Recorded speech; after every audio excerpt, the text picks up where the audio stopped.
I'd like to tell you a story this morning that happened right here in Paragould. It started like in the early 70s. And it starts with a little boy and a little girl. There was a little boy that was probably, 3 or 4 years old. And his mom would often take him to see her grandmother, which would have been his great-grandmother. And she lived over on 4th Avenue behind Dog and Suds over there. And this great-grandmother always had a candy dish full of lemon drops. And every time that little boy would go over there, you know how little boys are, try to stuff all of them in his mouth.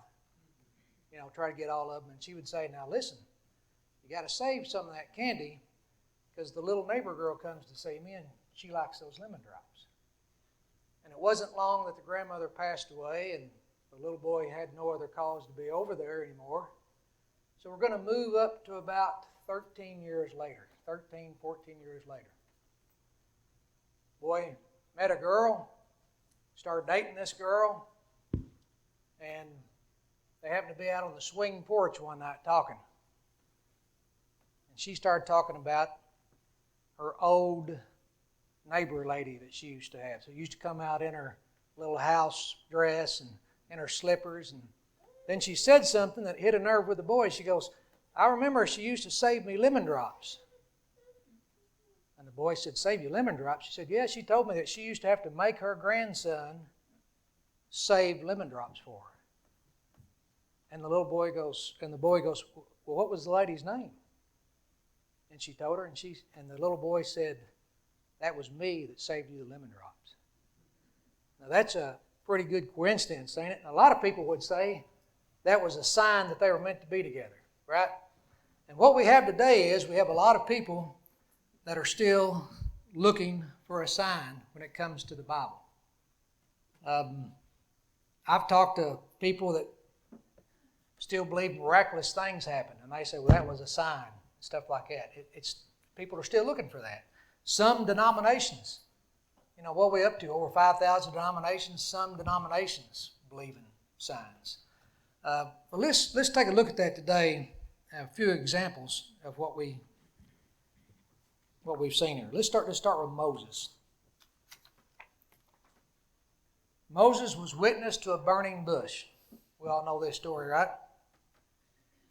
He heard the voice of God speaking to him. I don't know how much more of a sign you need, but I think that would probably pretty much would do it. He saw a rod turn into a serpent and back into the rod. His hand was turned leprous as snow, and then it was restored. But what was Moses' response? Now remember, we got people looking for a sign. Here's a guy that obviously had seen signs. And what did he say about them? Who am I that I should go? But suppose they were not listening to my voice. Well, I'm slow of speech. And can you just send someone else? God's reaction in verse 14 says that the anger of the Lord was kindled against Moses. So we still have people looking for a sign, and here is Moses, who most definitely saw signs, and he didn't believe them or tried to deny it or tried to get out of it.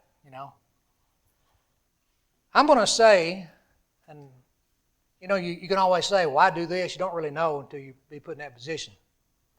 But if this bush right here was on fire and it didn't burn, and the voice of the Lord came down and said, Terry, you're going to start leading singing, guess what I'd be doing next Sunday?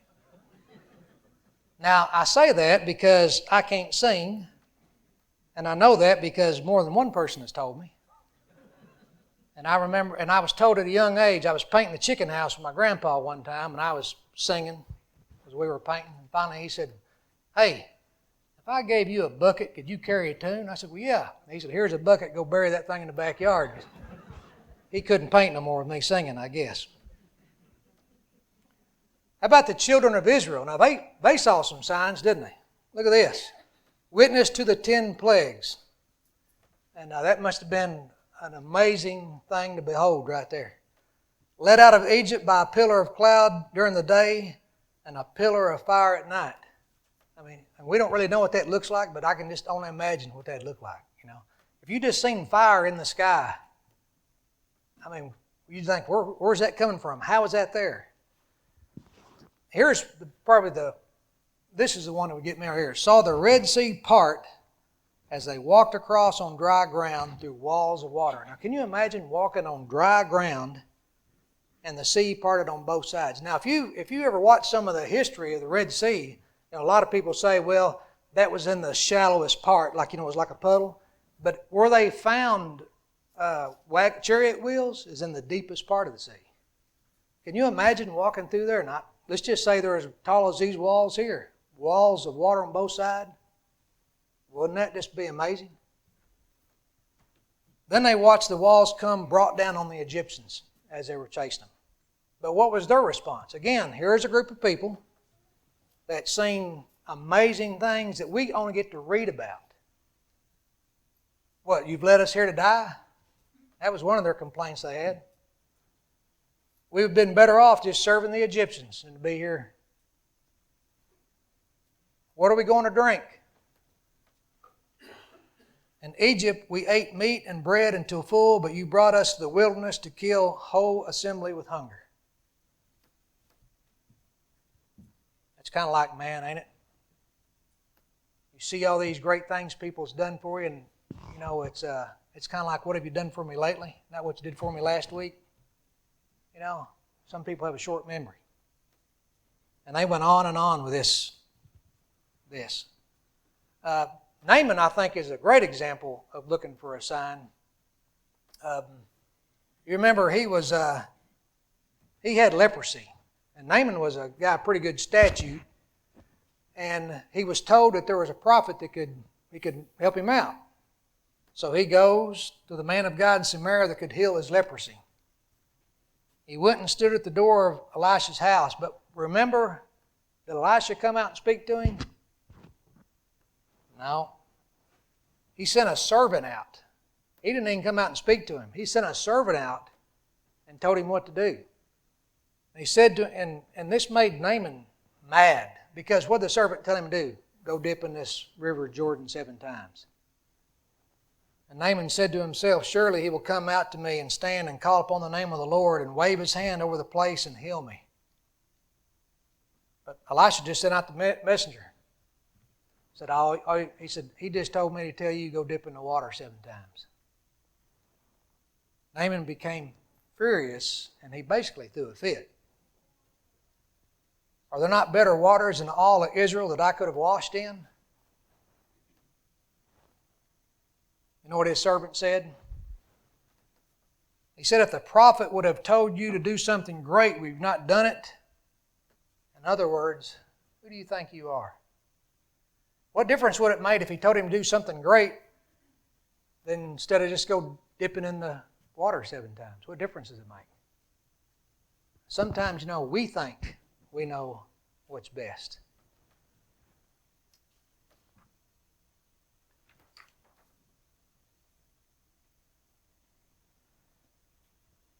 I think so many people today are still looking for a sign. I mean, really, I think if I had leprosy and you told me to go jump in Village Creek back here, I'd be gone right now, wouldn't you? I mean, and I'm telling you, when you get sick, because, you know, I had, 15 years ago, I had UC. Y'all remember that? And I'm telling you, when you get sick, you start looking for anyone to tell you how to heal it. I mean, because you just have to find a way. Rich man and Lazarus. The rich man lived in luxury. I mean, he was just beyond rich. Had everything he could have wanted, right? Lazarus was laid at his gate full of sores, and all he was looking for was just the crumbs that fell off the table. He wasn't asking for money, he wasn't asking to be fed, just the crumbs. But both of them died. Now Lazarus was carried by the angels to Abraham's bosom. And the rich man was in torments in Hades. But the rich man cried out to Abraham to send Lazarus from the dead to his 5 brothers to testify, lest they come to this place. In other words, he had it so bad where he was at, he wanted a sign sent to his brothers. But didn't he and his brothers have the same opportunity as everybody? I mean, he was told, right? He had this book. He was told that they have Moses and the prophets. Let them hear them. But he says, no, but if one goes from the dead, they will repent. Abraham said if they won't believe the word, they won't be persuaded by one raised from the dead. I think the rich man knew his brothers wasn't going to obey the gospel. He probably knew they wasn't going to read it. He probably knew they wasn't going to pay attention to what was being said. And he thought maybe if someone like Lazarus came, that he might believe them, you know. And this story also shows us 2 things that we're told here in this story, that the rich man knew who Lazarus was. He used him by name. But it never says anything about Lazarus' response. So the only thing we can account for that is that Lazarus didn't know where that guy was at or didn't know anything about it.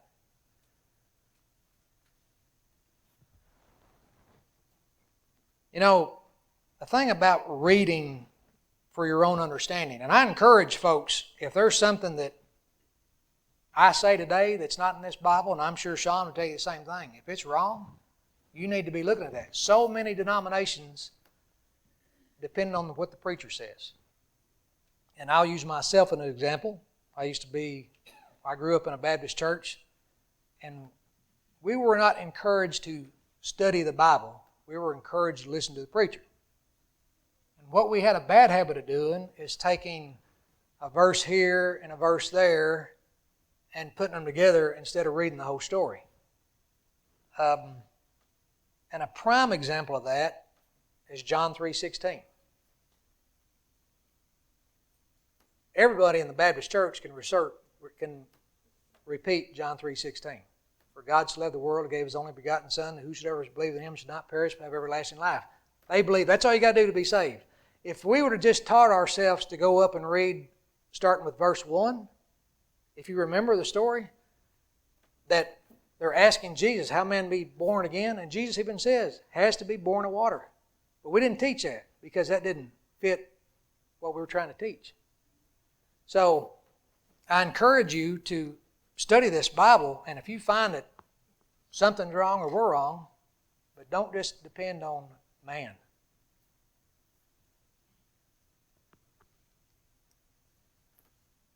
In Deuteronomy it says, if there arises among you a prophet or a dreamer of dreams, and he gives you a sign or a wonder, and the sign or wonder comes to pass, of which he spoke to you, saying, let us go after other gods you have not known, and let us serve them.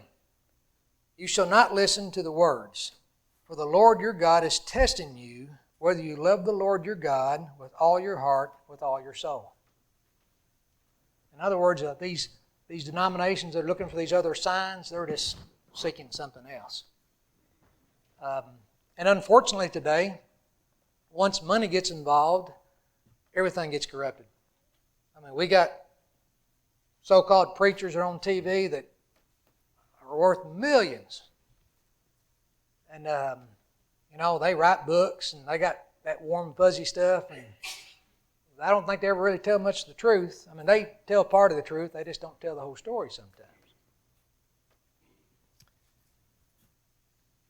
Also in the Scriptures, we have to look and see that,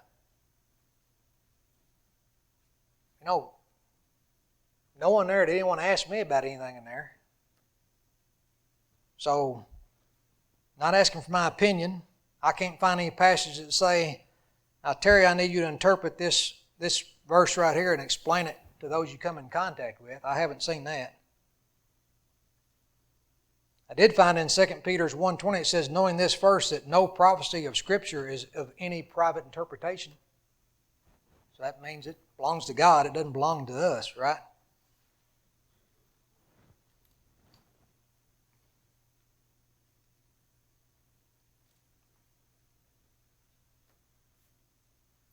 covered all. All right, let's find some people that were looking for the truth, the difference. The difference between some people that were looking for a sign and the people that were looking for the truth. And I think this is a great example, is this Ethiopian eunuch. Remember, because he'd come to Jerusalem to worship, and he was reading the prophet Isaiah, right? And after the word was preached to him by Philip and they came upon the water, he asked, "What hinders me from being baptized?" Now, we see that this eunuch was reading and he didn't understand, so Philip was going to help him understand what he was being taught, right? So why do you think when they came to water, he asked, "What hinders me from being baptized?" Again, he must have been preached that you have to be baptized. So did the eunuch look for a sign? Like, did he want the waters parted or something like that, or better water, or, this one here's got a little chlorine in it? Did he ask for that? He was not looking for wonders and signs. He was searching for the truth.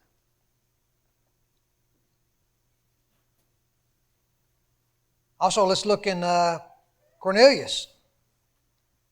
He was a devout man who feared God. He gave his money. He prayed to God always. And an angel appeared to him and said, "Your prayers have come up before God." He gathered his family. He gathered his friends and went to hear the word.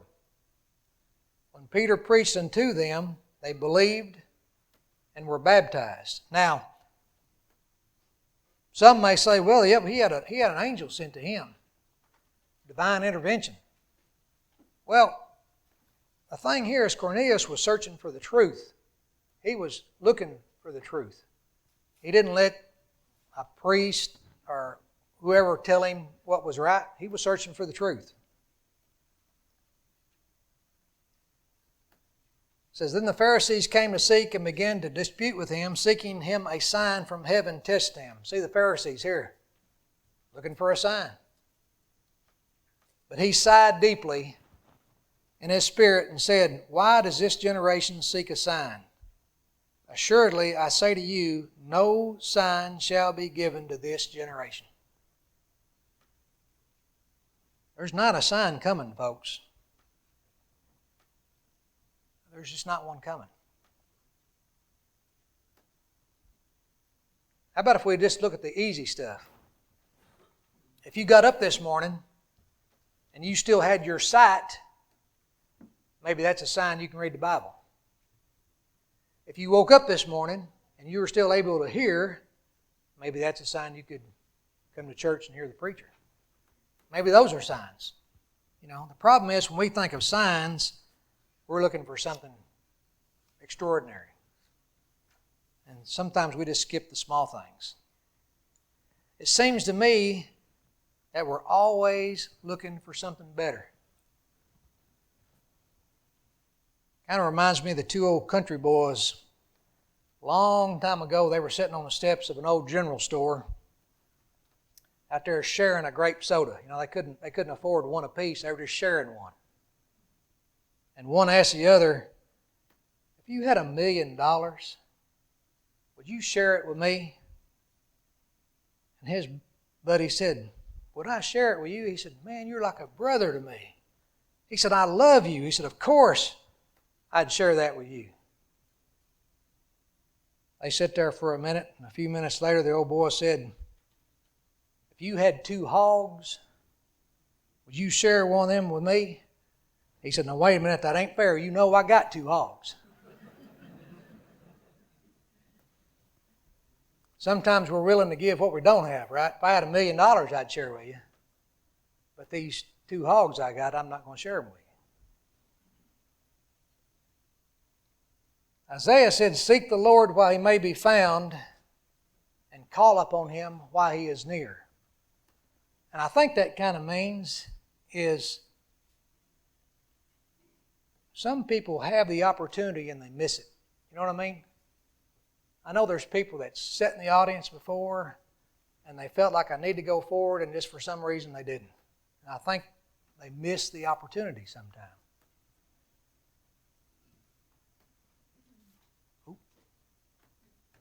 So whatever happened to the young boy and the girl there on the porch swing? Let's finish that story.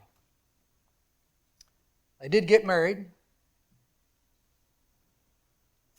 The girl was a member of the church, and the boy was a member of a denominational church.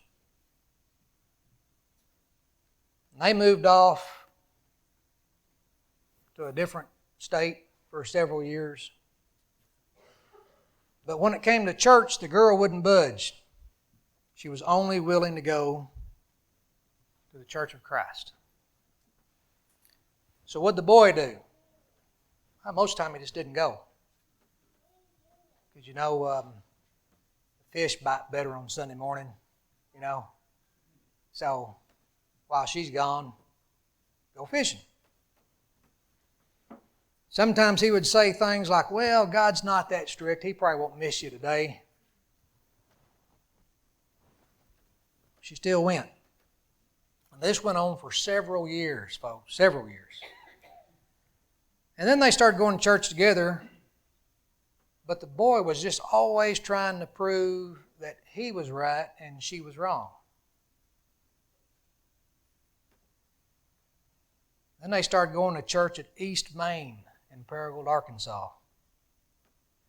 And the preacher, named Dwight Harrison, said something one day that got the boy's attention. It said, if you missed heaven by an inch or a mile, you still miss it.